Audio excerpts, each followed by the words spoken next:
Hey there. Okay, Gus Mojica again from the international headquarters. I wanted to talk to you a little bit about septic tanks.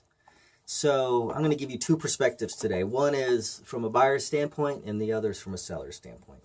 So I'll start off with the buyer's standpoint. So a lot of times when you hear about septic tanks, if you're not from the area or from an area that is familiar with them or it's where it's common, you hear that word and you immediately there's a trigger that says, "Oh no, it's on a septic tank. It must be substandard." Well, they're great systems, and it's a fairly common setup for around here for the mountains and for in the rural areas, especially that wherever MSD or the plumbing system can't access, and some places a little more remote. So what do you do? So it's a very very old system, very simple system. It has not changed a lot. The materials have changed, but the concept has stayed the same years and years and years. So a couple of things you want to check on. Okay, so first of all, from a buyer's standpoint, you want to make sure that first verify one: is it on city sewer or is it on septic? Okay, if it's on city sewer, pretty straightforward. Try to find out maybe where the line is so you just know for future reference. And if there's been any updates, recently, any new pipes or anything like that. If it's a newer home, I wouldn't even really worry too much about it.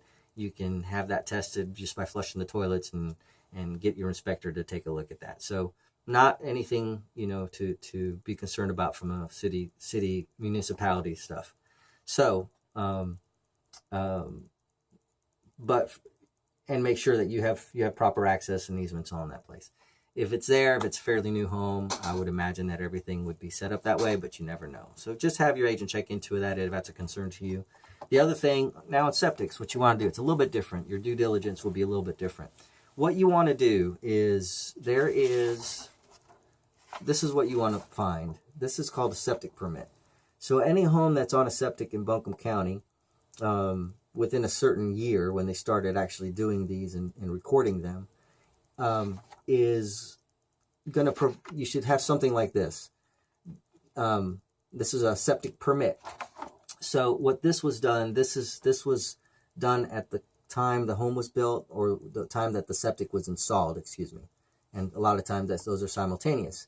Now this shows you where the house is, where the tank is, where the field is, where the lines are, where it drains, and then a repair area. And then it usually, if there is a well, it will show you where that well is in vicinity to the system, because they want them to be a certain distance apart. So anyway, and here's what you want to look for in this report. One of the things you want to look at, that tank size is okay. This 1,000 gallons, that's pretty standard. But what you want to know is the bedrooms. That's a pretty big feature to look for. And the reason that's important, it's because you want to verify that if you're buying a 4-bedroom home with a 3-bedroom septic tank, technically speaking, it can only be marketed as a 3-bedroom home because the number of rooms can have to be limited by the number of bedrooms that septic is allowed. And the reason I say that is their parameters for setting the amount of bedrooms they're looking at 2 adults per bedroom on a day-to-day living. So some people tax that. Most people aren't going to have 6 adults living, in a 3-bedroom home. So, but the septic tank needs to be rated and able to handle that type of use. So, for the most part, generally speaking, you will see that septic tanks aren't completely used to the capacity. The only time they start running into problems is when they never are maintained. And so the questions you want to ask, first of all, is there a permit? Is it on septic? Is there a permit? Is the permit bedrooms the same number as the bedrooms of the home? And when was the last time it was pumped? And you want to know that because that's also a good time to inspect. If it has not been pumped, then I would recommend getting a septic inspection. Now, septic inspection is a little bit intrusive. They actually have to physically go dig into the tank, open up the top of the tank. It's usually about 2 or 3 feet underground. They'll go in there and poke the ground and find out where it is, open up the tank, dig in. Some of them have risers, so they're easy to open up and get into. But they have to suck out the waste. It's a nasty process. I've stood there while they did it, and it's pretty gross, but amazing at the same time. So I don't envy their job, but I respect it. So they're sucking out the waste, and then they're physically inspecting visually the tank itself to make sure there aren't any cracks, to make sure that the barrier between the solid and the liquids is intact, that the filters are changed and updated and not clogged, and that the system is operating the way it should be. And they'll test that by, again, cleaning it out, physically inspecting it, visually inspecting it, and then running water to the system to make sure that the levels are rising and that it's being dispersed properly. It's a neat system, very, very functional, very efficient. That's why it hasn't changed over these years.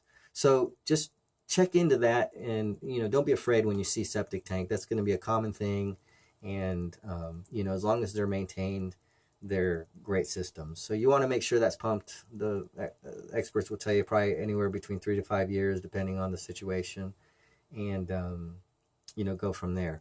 And another thing you want to check when you pull this information. So if this was pulled, sometimes you won't get this.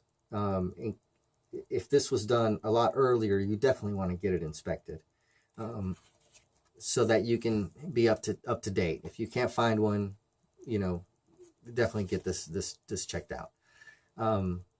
The other thing that you want to check is, let's say that this property right here was done in 1975, and it was a large tract, a family home, and it was a home and a septic, and they decided to split off this piece to sell to their son.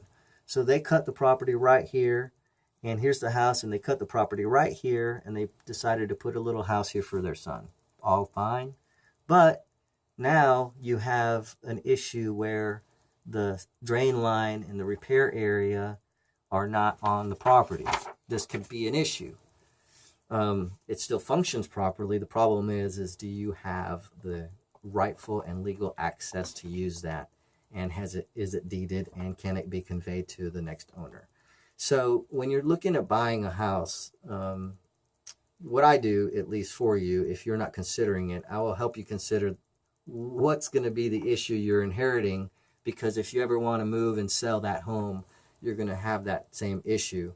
So now's the time you have a seller on board that can help you alleviate these, and in their interest to sell the home, and it would be in your interest for the future of the sale of your home.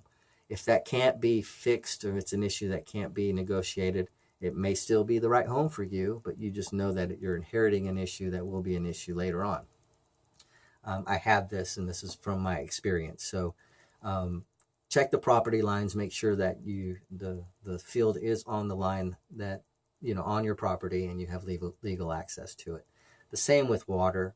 I'll do another section here on water, but, I'll just reiterate it in that section. But make sure that your well is actually on your property. It could have been split up years later, and you never knew about it, and the water ran fine, it looked fine, and all that was fine. But I'll do another section on water. But that's the skinny on the septic. From a seller's side, do yourself a favor and alleviate the buyer having to find out all this information. So if you're maintaining that septic and you haven't pumped it out, you should pump it out. It's just part of the house maintenance. It's part of owning a home. So go ahead and have it pumped. While you have it pumped, if you haven't had it inspected, go ahead and get it inspected. Pay the extra, amount to have the inspection while they're pumping it. What this provides you then, if you're going to sell, it provides you all the information and alleviates these questions that the buyer might have later on. That's the best way to do it. You're going to get it done anyway. From a seller's vantage point, this is a marketing tool that you might as well put in your repertoire. Even if you don't think you're going to sell, go ahead and get it done. You don't have to get it inspected every time, but if you haven't gotten inspected, then keep it maintained after that time. So anyway, just keep that in mind. This becomes valuable for you later on when you go to sell, and it alleviates a question and a concern that the buyer or their agent might have. All right, thanks. There's a little more insight on that. If you have any more specific questions, I have some great resources. I know I can recommend you to some few companies here that specifically deal with inspections and septics and that type of stuff. So call me if I can be of any help, and we'll talk to you later. Thanks. Bye.